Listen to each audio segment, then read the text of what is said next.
নমস্কার বন্ধুরা, আপনাদেরকে আবার স্বাগত আমার চ্যানেল বিতানের বকবকে। আজকে আমি এখন কথা বলবো দ্য রেলওয়ে মেন বলে যে ট্রেলারটা কদিন আগে রিলিজ করেছে সেটার বিষয়। সত্যি কথা বলতে এরকম গায়ে কাটা দেওয়া ট্রেলার অনেক দিন বাদে আমরা দেখতে পাচ্ছি।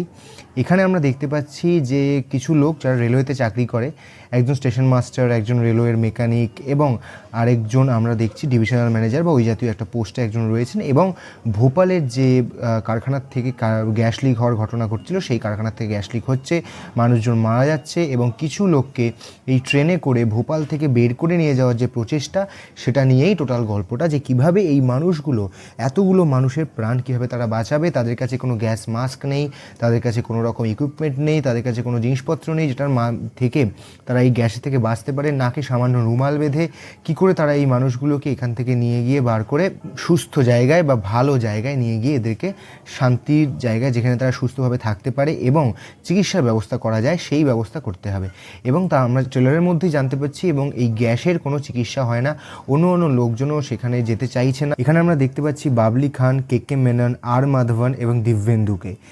এখানে বাবলি খান একটা রেলওয়ে কারখানার সম্ভবত রেলওয়ে ইঞ্জিনিয়ার ওয়ার্কার হিসেবে, আর মাধবন ডিভিশনাল ম্যানেজার হিসেবে, টিটির চরিত্রে আমরা দেখতে পাচ্ছি কে মেননকে, আর দিব্যেন্দু একজন পুলিশ অফিসার। এরা চারজন কিভাবে এই মানুষগুলোকে ভোপাল জংশন থেকে বাইরে নিয়ে যায় এবং ভোপালে যেখানে মানুষজন গ্যাসের প্রভাবে মারা পড়ছে, সেখানে যারা জীবিত আছে, যারা সুস্থ আছে, তাদেরকে নিয়ে গিয়ে কী করে বাইরে চিকিৎসার ব্যবস্থা করানো যায় এবং তাদেরকে কীভাবে এমন একটা জায়গায় নিয়ে যাওয়া যায় যেখানে তারা নিশ্চিন্তে শ্বাস নিতে পারবে।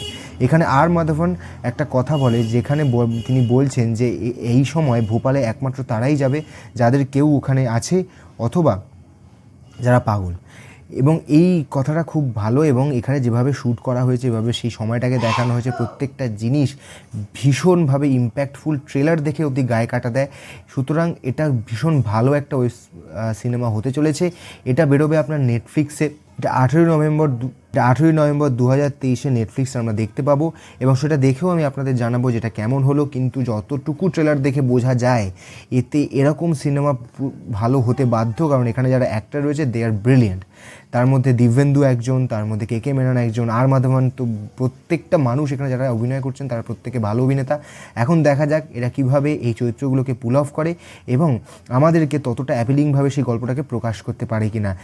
আজকের মতো এখানেই রাখছি, এরপরে আবার দেখা হবে। নমস্কার।